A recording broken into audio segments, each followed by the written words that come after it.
Odede, I tell you.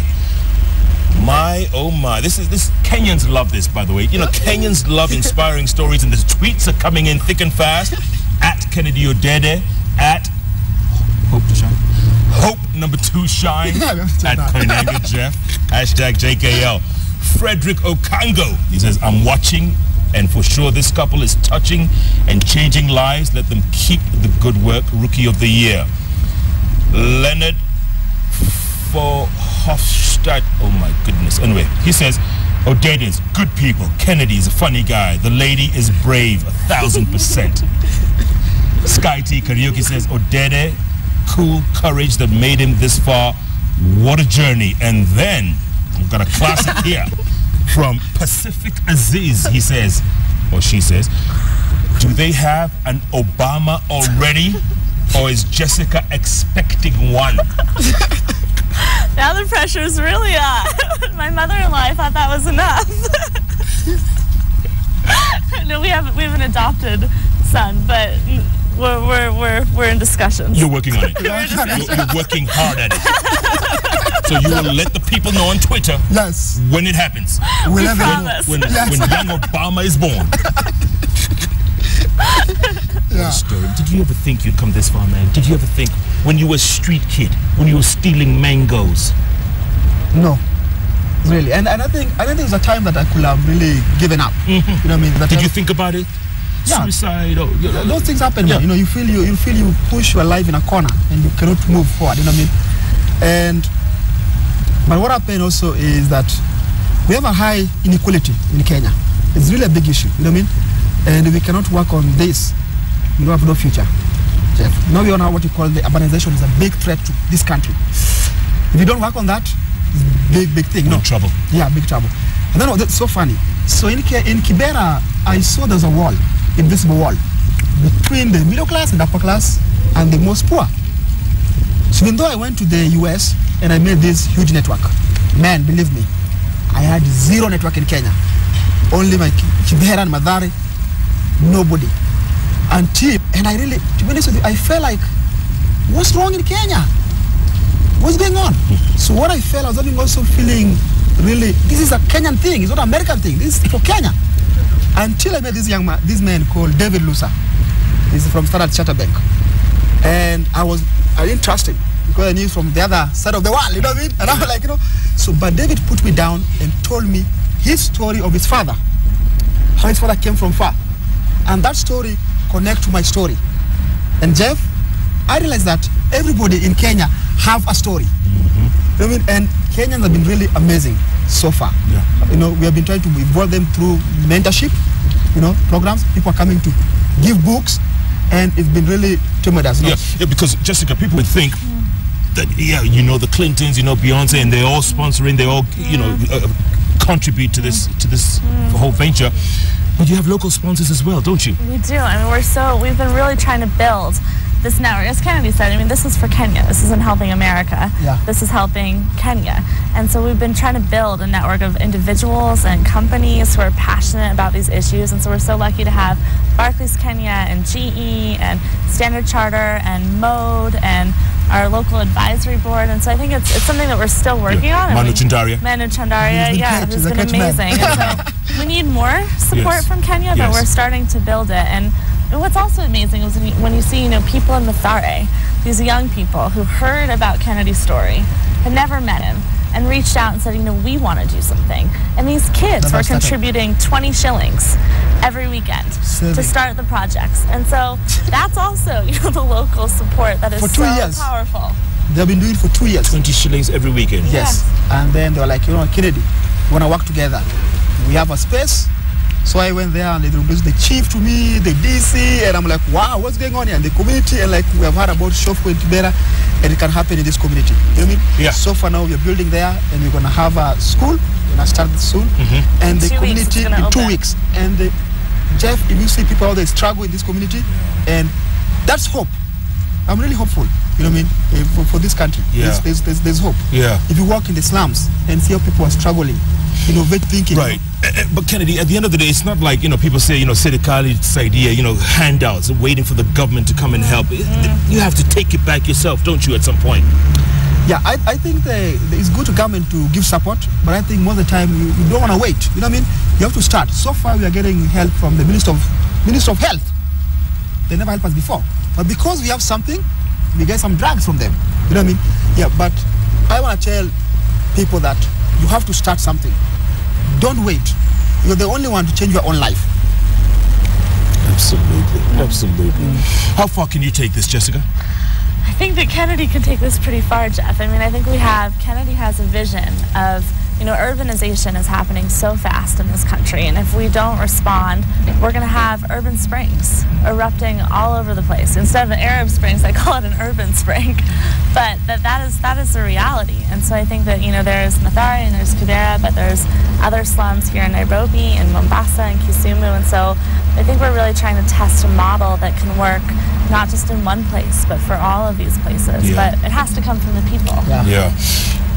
One of the things you guys were, one of the things that started you on this venture, Kennedy, is domestic violence and young women being raped, especially in the slums.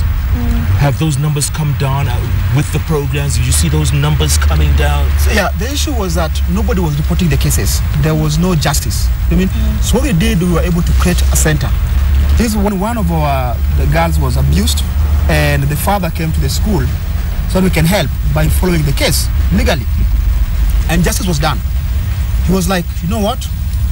Why can't we start a gender department that can deal with this issue so nobody else should pass through what my daughter has passed through?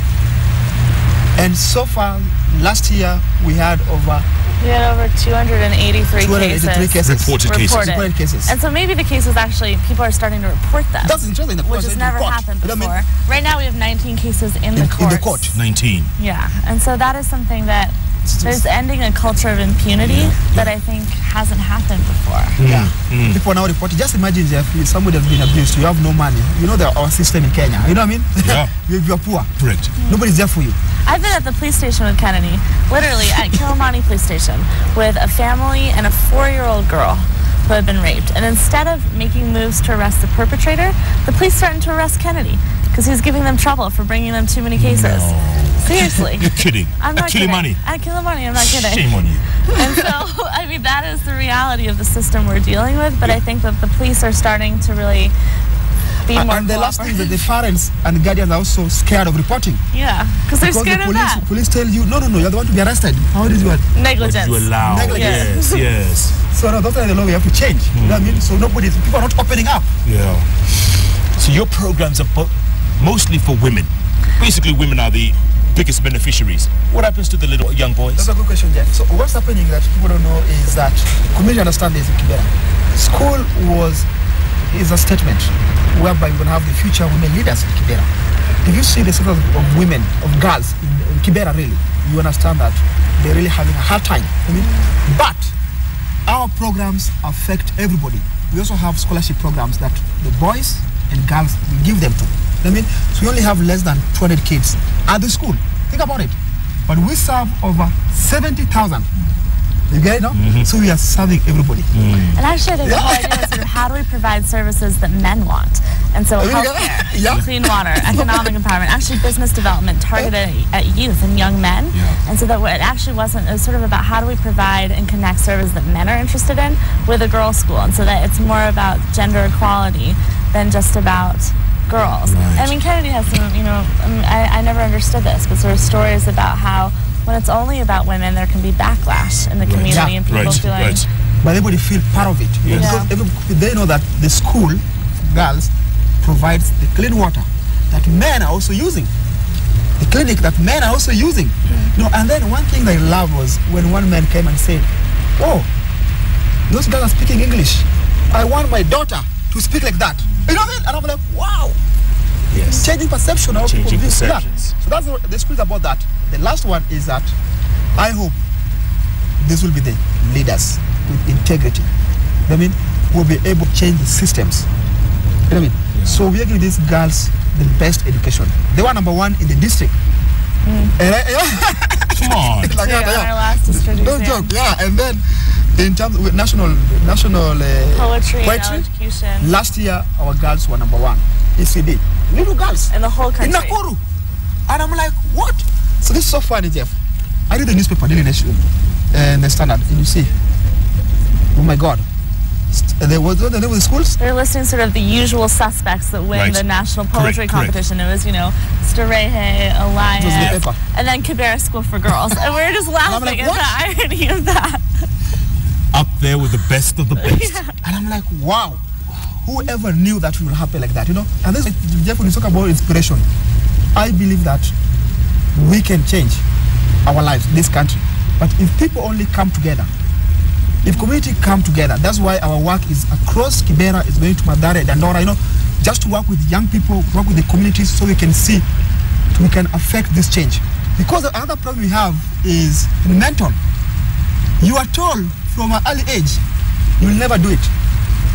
You are a kid of a rich family, you are stupid, you're going to own a company. Correct. You work head high. Correct. But you're from a ghetto, oh my God, I won't do it, Yeah. So we have to start changing our thinking. Yes.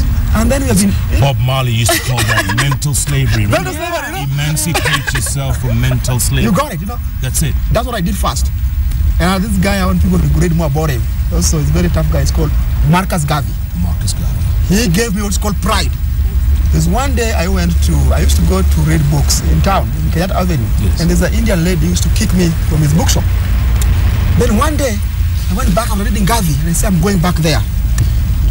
When I went with my head's eye, and she come and say, Kijana, toka nje.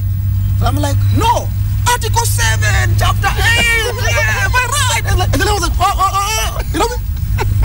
So everything was in your head. Jeff, believe me, I used to have people from America going to pee at Hilton. Inside? Yes. Every time I go, watchman like, hey, Jeff, man, nowadays, man, yes. After cleaning my mind, yes. Walk in. I walk in, man. And you're going to pee. Yeah, I'm going to pee, and I get out. So poverty is bad. Yes. It enslaves your mind. Completely. You know what I mean? And when you open your mind, you are good, And then we also talk about having leadership in this country. So right now, people really don't have leaders. You know what I mean? Yeah. People are joining politics, to make wealth. People are joining politics, and then we the masses are the one entertaining them. You know what I mean? So it becomes a game of a game. We need leaders. You know what I mean? And that's what we're creating at the school. We need leaders. Do you see them, Jessica? Do you see those kids? These girls, Jeff, when you come, you will not believe the questions that they will ask you. Is that right? Oh, they'll ask you anything. I mean, they ask really unbelievable questions. They're just so brave and empowered, and they believe that they're going to be something. And so when you ask them, what they're going to be, not only will they tell you what they're going to be, they'll tell you why they want to be it. And so there's one little girl who said that she wants to be a lawyer so she can fight for children's rights. And she's in class 2. You're kidding me. But that level of articulation and sort of critical thinking, I mean, the things that they come up with, and actually it was so amazing. They were doing a unit about businesses and community and social studies. And so they went out to actually interview somebody who was running a business, and this little 2nd grade girl, I went with them, and she raised her hand, she asked a question, and she said, my question is, where did you get your startup capital? I'm thinking, I don't even know. So that's the kind of leadership and the kind of, questions that we're about. What? Startup what? Exactly. You're kidding me. Serious. You guys are changing lives. Yeah. You're changing lives. 15 years from now, 10, 15 years from now, it's going to be a different place, isn't it? It's going to be a different country. I think it's going to be amazing what these girls and their families, and there's just something powerful about, I think, our model that, changes communities today, but then tomorrow it's creating this next generation of leaders. Yeah. Kennedy, real quick before we go on our next break up, so you're taking 2-hour showers in America, you're running to the dining room. What else? What else? What else were you doing? What's really happened? I was really enjoying the college, I was knocking everybody's door during weekends. I'm like, I'm Kennedy, I'm from Kenya. You used to call it a Meet the People tour. Meet the People tour, And Jeff, I really became famous in college. I said he's the mayor of Kibera, he's the mayor of Wesleyan. And then Meet the People? Meet the People. A black guy in Connecticut. And what were they saying, Kennedy? People really, they were surprised. And I remember, I didn't know how to use a computer well. I remember I met this guy, and I was in the library it's called. You didn't, not that you didn't know how to use a computer well. You didn't know how to use a computer. Let's be like clear. No. So I took my time. I typed my paper. I didn't sleep that day. One figure at a time. So I'm going to print it in the morning. Man, Jeff, I'm trying to click these things. I don't know how to print it. I took 1 hour. I'm like, God, what is going on? I went brave. I saw a white guy. So somebody passing. Yes. And his name was Ezra. Hey man, what's up? Give him a hug. I'm Kennedy. Can you help me to print this thing? They were like, what? And they printed it for me. And I gave him a big hug. He was confused, like, what is going on here? So he went around asking people, like, nobody ever gave me a hug for printing. So that's how, it's about, Jeff, it's about appreciating. Absolutely. It's not important for Kennedy Odede to come from Kibera and go to Wesleyan or to go to US. It's about how can you give back. I felt God has blessed me, Jeff, and I felt like I've come through there. I said, I told my wife that it is in the mouth of the lion of poverty, and I could be crushed, and I get out. And I'm like, what can I do? How can I give back? That became my question, and my life in Kibera, the way I survived was by praying. No counseling. When I went to the US, I never saw counseling. People thought I was crazy. So I knew is to be in my room and pray, and just appreciating whatever I was having, and thinking, how can I give it back to my community? Because I'm a product of Kibera. In Kibera, we raise each other. You know what I mean? Yeah. So I think that what we need is people to think of how they can give back. Doesn't mean you have to give money. You can right now get involved in our work through giving your skills. Just coming to talk and mentoring our girls at the school, they'll be so happy. And that goes far. Absolutely. Can I come and do that? No, we will. Yes, we'll be happy. You'll be the chief mentor. I'm begging. Oh, they'll be amazed. I want to take another break. When we come back, the road ahead. And people out there, there's so many hopeless people out there. People with zero hope for the future. Yeah. What do you tell them? And I know you're saying the right things, but going forward, because a lot of them give up. A lot of them can't go on. A lot of them think, what you have achieved, you got it on a silver platter.